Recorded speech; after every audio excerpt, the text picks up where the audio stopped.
Hola, en este ejercicio, bueno, en este vídeo, vamos a hacer un ejercicio en el que vamos a hablar de un problema de un cuerpo que se mueve por un plano inclinado, un cierto ángulo con la horizontal.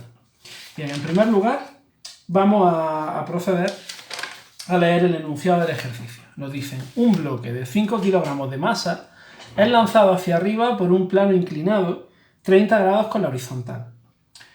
Calcule la aceleración del bloque y el valor de todas las fuerzas que actúan sobre él. A, si no hay rozamiento. B, si el coeficiente de rozamiento entre el bloque y el plano es igual a 0,3. Bien, pues vamos a ir subrayando los datos. Me dicen un bloque de 5 kilogramos de masa es lanzado hacia arriba. Es lanzado. No se empuja o hay una fuerza aplicada, sino que se lanza hacia arriba por un plano inclinado 30 grados con la horizontal. Me piden que calcule la aceleración del bloque y el valor de todas las fuerzas que actúan sobre el cuerpo si, en el apartado A, si no hay rozamiento, y en el apartado B, si podemos considerar un coeficiente de rozamiento entre el bloque y el plano de 0,3. Y nos dan como dato también la aceleración de la gravedad, que es 9,8 newton partido por kilo o metros partido por segundo cuadrado. Bien. En el apartado A vamos a hacer el análisis del bloque que va subiendo por un plano inclinado porque nosotros lo hemos lanzado hacia arriba. Entonces, nosotros tenemos un plano inclinado, que es simplemente una rampa inclinada hacia arriba por la que desliza el cuerpo. Este sería el plano inclinado. Nosotros tenemos un cuerpo aquí encima, colocado, y vamos a representarlo como si fuera un bloque. Las dimensiones nos dan igual y este cuerpo está inclinado a un cierto ángulo alfa con la horizontal. En este caso este ángulo alfa nos dicen que es 30 grados. Y bien, vamos a representar las fuerzas que actúan sobre ese cuerpo. Yo el cuerpo lo he lanzado hacia arriba, le he dado un cierto impulso, he aplicado una fuerza como sea, le he dado una patada, lo he empujado, yo qué sé, lo que sea. Y entonces el cuerpo va subiendo libremente hacia arriba por el plano inclinado. El cuerpo se va moviendo libremente hacia arriba, pero no hay un hombre tirando de una cuerda y empujándolo hacia arriba, no hay un hombre empujándolo, no hay un caballo, no hay nada que tire de este cuerpo hacia arriba. El cuerpo sube libre. ¿Eso qué significa? Que no hay ninguna fuerza que tire de él hacia arriba. El cuerpo va subiendo y obviamente se va a parar. Va a llegar un momento en el que el cuerpo se parará y dejará de subir. Pero bueno, eso a nosotros no nos importa. A nosotros lo que nos importa es que el cuerpo, ahora mismo, quiero decir, para este problema, cuando veamos los problemas de energía ya sí nos importará. Pero ahora mismo no. Ahora mismo lo que nos importa es colocar las fuerzas que actúan sobre el cuerpo. La primera fuerza que tenemos que tener en cuenta es que estamos en la superficie de la Tierra está aquí abajo, y entonces, si nosotros consideramos que la Tierra está aquí abajo, la fuerza gravitatoria va a actuar verticalmente hacia abajo. Verticalmente hacia abajo no es hacia acá. Verticalmente hacia abajo, si este es el suelo, si el suelo está aquí, la fuerza peso, la fuerza gravitatoria, va a actuar verticalmente hacia abajo. Esta sería la fuerza gravitatoria, es decir, en la dirección perpendicular al suelo, que sería esa. Esa es la dirección en la que actúa. Esta es la vertical sobre el cuerpo. Bien, esa es la primera de las fuerzas que actúan.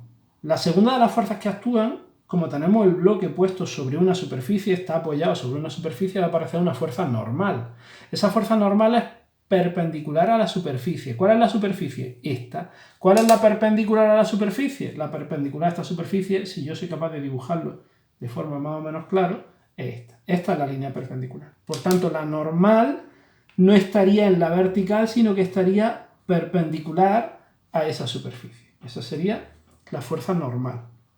Entonces yo aquí veo ahora que al plantear esta fuerza, bueno, en este cuerpo ya no actúa ninguna fuerza más. Nos dicen que no hay rozamiento, no tenemos cuerdas, no tenemos muelles, no tenemos nada más que actúe sobre este cuerpo. Ese cuerpo va abandonado, libre, subiendo por una cuesta hacia arriba y solo actúa la fuerza gravitatoria, vertical hacia abajo y la normal. Bien, nosotros cuando hacemos este análisis vemos, bueno, teniendo en cuenta que siempre descomponemos todas las fuerzas que hay en el cuerpo, en el eje X y en el eje Y, nosotros tenemos un problema en este ejercicio y es que la normal está en una dirección y la fuerza gravitatoria está en otra dirección y no coinciden con los ejes X y con el eje Y. Entonces, tendríamos que descomponer todas las fuerzas en el eje X y en el eje Y.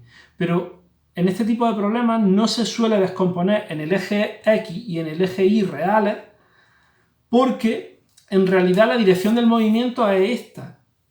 Y la aceleración que va a tener el cuerpo va a estar dirigida en la dirección del movimiento, que es esta. Esa es la dirección en la que se está moviendo el cuerpo. Por tanto, si yo intento estudiar en el eje X y en el eje Y, la aceleración real que va a tener el cuerpo, que va a estar dirigida en la dirección del movimiento, voy a tener que descomponerla en los dos ejes también, porque voy a tener una aceleración en este eje y otra aceleración en este eje, cuando yo descomponga en el eje X real y en el eje Y.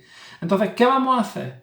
Pues no vamos a descomponer en el eje X y en el eje Y, sino que vamos a descomponer en la dirección tangencial o paralela al movimiento, que es esta, y vamos a descomponer en la dirección normal o perpendicular al movimiento, que es esta. Por tanto, yo voy a intentar descomponer esta fuerza gravitatoria en este, que va a ser mi dirección tangencial al movimiento, que sería mi nuevo eje X, si queréis. Para no liarnos podemos llamarlo eje X y a este podemos llamarlo eje Y, o si queréis podemos llamar a esta la dirección tangencial, perdón, esta la tangencial al movimiento y esta la normal al movimiento, como queráis.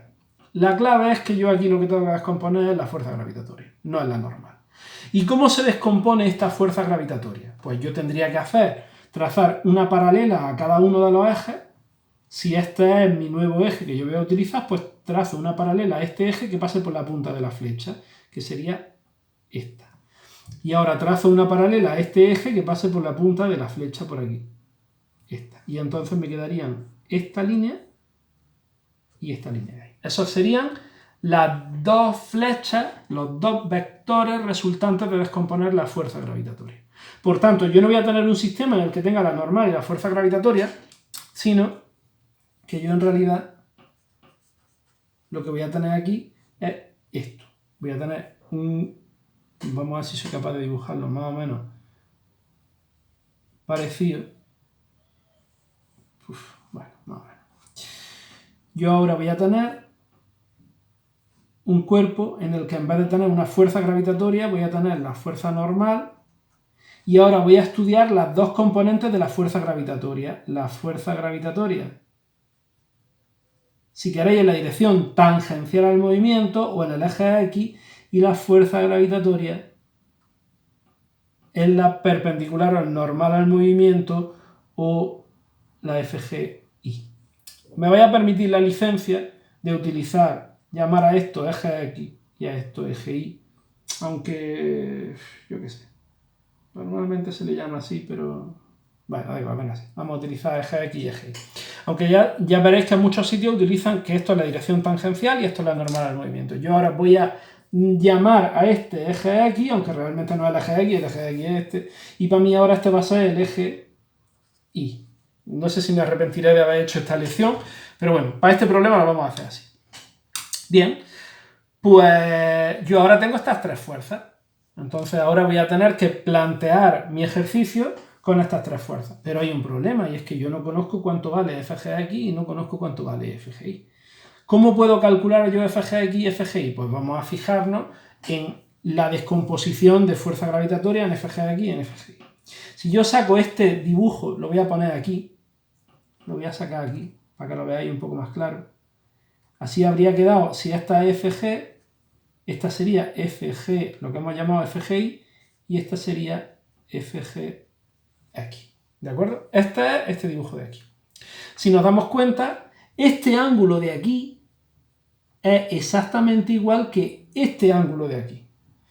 Este ángulo y este ángulo son iguales. ¿Por qué? Pues porque si os dais cuenta, esta línea es perpendicular a esta línea es perpendicular a esta línea, y por perpendicularidad, al ser los triángulos perpendiculares 2 a 2, pues este ángulo de aquí es igual que este ángulo de aquí. De todas formas, a ojo, se ve... Esto es muy penco, muy patatero, pero bueno, si vosotros sabéis que en este ángulo uno de los dos tiene que ser igual que este es el grande y este es el grande, no pueden ser esos dos. Está claro que los dos chicos, este de aquí y este de aquí, tienen que ser iguales que este. Como hemos hecho el dibujo con esta escala, con este ángulo, se ve claro. Si hubiéramos hecho el dibujo con un ángulo de 45 grados más próximo, casi como este, se ve bastante peor. Pero bueno, haciéndolo con un ángulo pequeño, se ve claro. De todas formas, si no, pues tenéis en cuenta que es el que forma FG con el eje Y, que ese ángulo es igual que este ángulo Y. Si no lo veis, si no sois capaces de verlo de la perpendicularidad. Entonces, este sería el ángulo alfa. Ese de ahí es el ángulo alfa, el que forma FG con FG. Y si yo soy capaz de sacar este triángulo de aquí, si yo veo este triángulo de aquí, ¿ya estamos con los triángulos otra vez con la trigonometría? Pues sí, ya estamos otra vez con la trigonometría. Esto es todo el rato trigonometría. Si yo analizo este triángulo, este trozo de aquí es FGI, este trozo de aquí es FG, y este trozo de aquí, el trozo que hay desde aquí hasta aquí, es lo que mide este trozo desde aquí hasta aquí, que es FGX. Y eso de ahí es alfa. Y aplicando las razones trigonométricas a este triángulo de aquí, pues yo tengo que el seno de alfa es igual al cateto opuesto FGX partido por la hipotenusa, que es FG, de donde FGX es igual a FG por el seno de alfa. Por otro lado, si yo analizo el coseno de alfa es igual a FGI, cateto contiguo al ángulo, FGI partido por la hipotenusa, FG, de donde FGI es igual a FG por el coseno de alfa. Y ahí tendría los dos valores de la componente tangencial o componente eje X del peso, de la fuerza gravitatoria, y la componente normal o componente del eje Y de la fuerza gravitatoria. Entonces ya puedo calcular la fuerza gravitatoria en la vertical, en la horizontal y la normal. ¿Puedo calcularla? Pues sí, la verdad es que puedo calcularla porque puedo calcular la fuerza gravitatoria. La fuerza gravitatoria, Fg, es igual a la masa por la gravedad, que es igual, la masa en este cuerpo son 5 kilos por la gravedad, que es 9,8,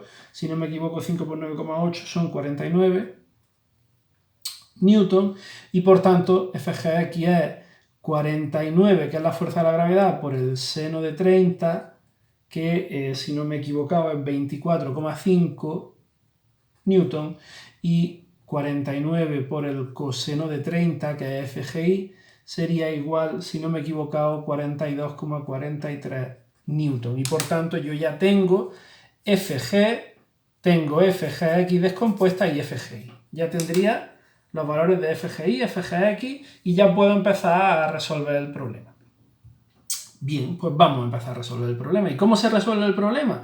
Pues para resolver el problema lo que tengo que hacer es aplicar la segunda ley de Newton, la ecuación fundamental de la dinámica, a este sistema. Pues yo digo que la suma de todas las fuerzas que actúan sobre el cuerpo es igual a la masa por la aceleración en términos vectoriales, pero como no quiero trabajar en términos vectoriales, lo que voy a hacer es analizar esta situación en el eje X o en la dirección del movimiento y en el eje Y o en la dirección tangencial al movimiento. Ya depende de si queréis seguir cualquiera de las dos nomenclaturas.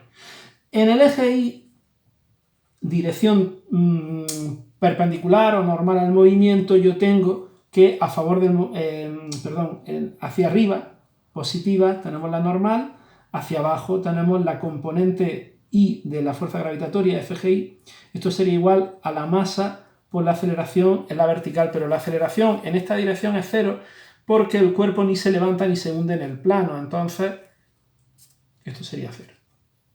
Claro, si hubiésemos hecho el análisis, el estudio en el eje X y en el eje Y real, la aceleración que es esta sí tendría una componente en la vertical y otra en la horizontal, y esto sería mucho más complejo, mucho más complicado. Por eso hemos hecho esta selección de los ejes X y Y o dirección tangencial y normal al movimiento.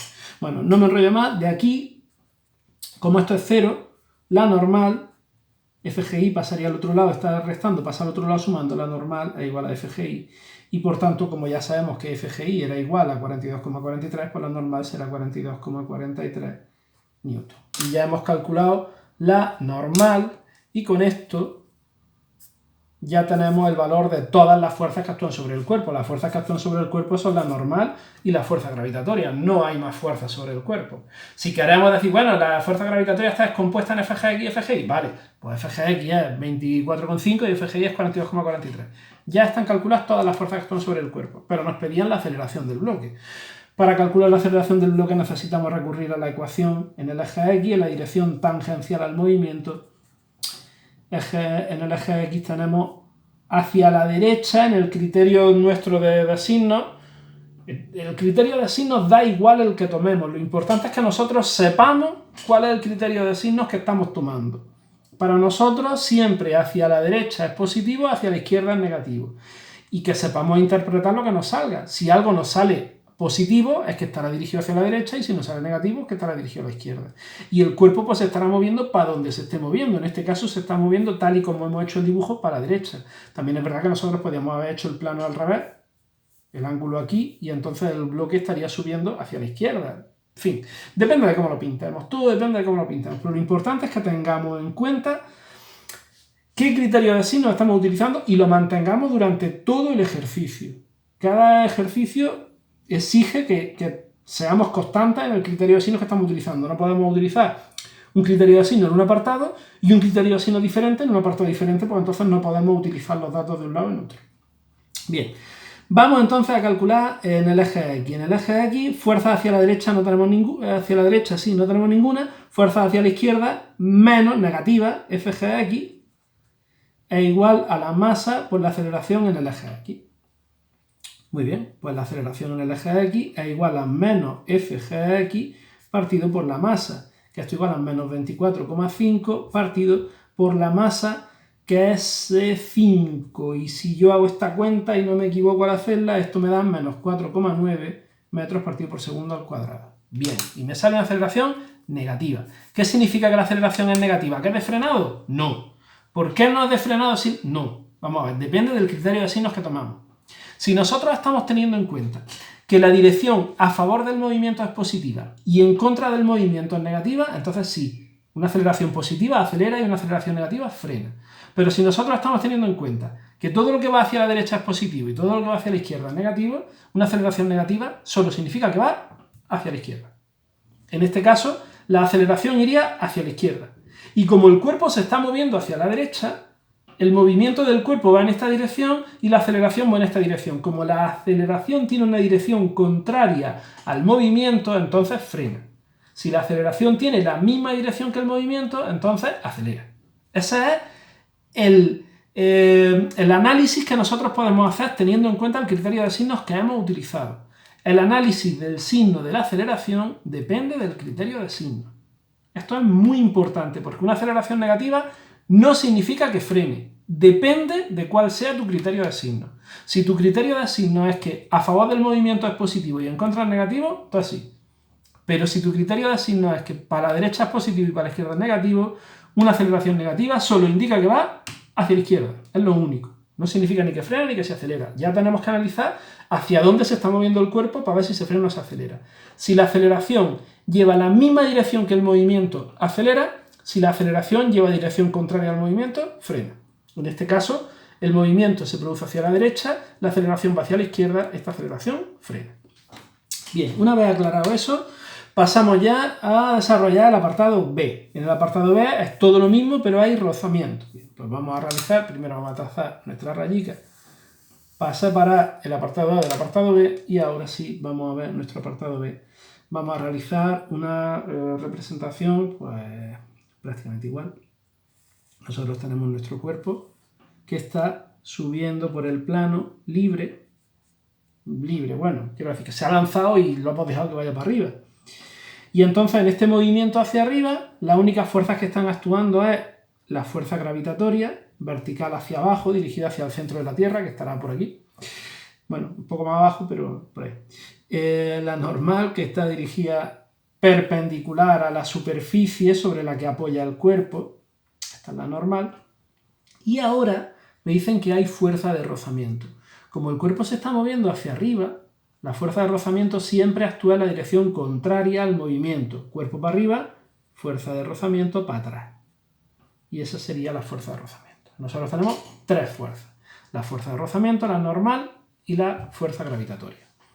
Pero de esas tres fuerzas tenemos dos que están contenidas en la dirección tangencial y normal o perpendicular al movimiento. La fuerza gravitatoria no. Entonces tenemos que descomponer la fuerza gravitatoria exactamente igual que hemos hecho antes. Entonces nosotros vamos a analizar una nueva situación, una situación semejante a la anterior, en la que el mismo cuerpo va a estar subiendo. Lo que pasa es que yo voy a estudiar que este cuerpo está sometido a la normal, está sometido a la componente vertical o normal de la fuerza gravitatoria, está sometida a la componente tangencial o horizontal FGX y además actuaba la fuerza de rozamiento que estaba tirando de ese cuerpo para abajo porque ese cuerpo iba moviéndose para arriba. Y este sigue siendo nuestro ángulo alfa, nuestro ángulo del plano inclinado. Si nosotros analizamos que la descomposición de FG en FGX y FGI es exactamente igual que en el ejercicio anterior y que la fuerza gravitatoria es exactamente la misma, podemos tener en cuenta que del ejercicio anterior yo puedo, no lo voy a hacer otra vez, puedo utilizar que la fuerza gravitatoria, que es exactamente igual, la masa por la gravedad no ha cambiado, la gravedad no ha cambiado, pues sigue siendo 49 newton.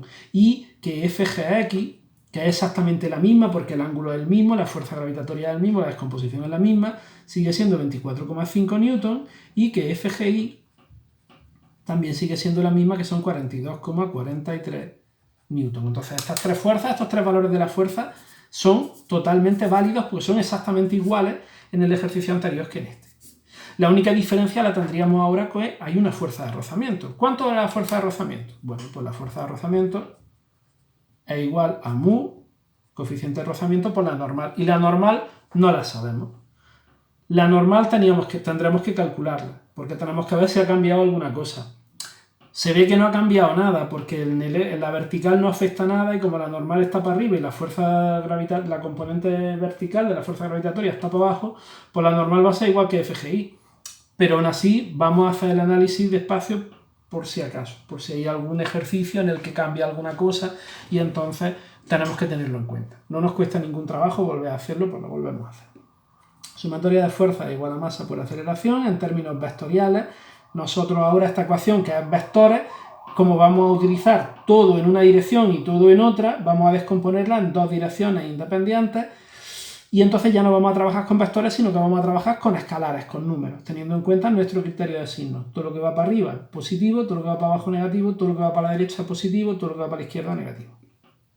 Por tanto, en el eje Y, volvemos a hacer el análisis primero en la vertical para poder sacar la normal y luego utilizarlo en la fuerza de rozamiento. Ese es el único motivo por el que hago el eje Y antes, porque saco la normal y una vez que tengo la normal ya lo puedo despejar en la fuerza de rozamiento. Si hago primero el eje X, me va a salir la fuerza de rozamiento, tengo que plantear el eje Y, calcular la normal y luego volver otra vez al eje X. Entonces directamente hago la vertical primero y luego la horizontal. Normal hacia arriba, positiva, menos FGI es igual a la masa, pues la aceleración en la vertical. La aceleración en la vertical, como siempre, en estos problemas, el cuerpo no se mueve del plano, no se levanta del plano, y por tanto es 0, y de aquí me queda efectivamente que la normal era igual a FGI, como decíamos antes, que era 42,43 newton. Pues ya hemos calculado la normal, y ahora pues nos vamos a ir a calcular nuestra fuerza de rozamiento, pues ya tenemos la normal. Mu en este ejercicio era 0,3 por la normal, que es 42,43 newton, pues resulta que la fuerza de rozamiento es igual a 0,3 por 42,43, si no me he equivocado, 12,73 newton. 12,73 newton. Pues ya tenemos la fuerza gravitatoria, ya tenemos la normal y ya tenemos la fuerza de rozamiento. Ya están calculadas las tres fuerzas que actúan sobre el cuerpo. Vamos ahora a calcular la aceleración. Para calcular la aceleración, planteamos sumatoria de fuerza igual a masa por aceleración en el eje X. En el eje X, fuerza hacia la derecha, ninguna, 0. Fuerza a la izquierda, negativa, menos FR menos FGX, que son las dos fuerzas que están actuando hacia la izquierda, es igual a la masa por la aceleración en el eje X. De donde la aceleración en el eje X es igual a la masa que está multiplicando, pasa ahí abajo dividiendo, menos FR menos FGX partido por la masa, menos la fuerza de rozamiento, menos 12,73, menos FGX, 25, 24,5, que voy muy rápido, es igual, dividido entre la masa, que es 5, y esto, si no me he equivocado, me da menos 7,44 metros partido por segundo al cuadrado. Vale, comparo con el otro ejercicio, en este da menos 4,9, menos 7,44. ¿Es más grande? Sí, claro, es más grande. ¿Por qué? Porque hay dos fuerzas que están tirando para atrás del cuerpo. Por tanto, como hay dos fuerzas, hay una aceleración mayor en esta dirección. ¿Qué significa que la aceleración es negativa? Que está dirigida hacia atrás. Como el cuerpo se está moviendo hacia adelante, estas dos fuerzas están frenando, están tirando en la dirección contraria a la del movimiento. Por eso esta aceleración es negativa y más grande que en este caso. En este caso solo había una fuerza, el peso. En este caso está la componente del peso, la componente horizontal del peso y además la fuerza de rozamiento.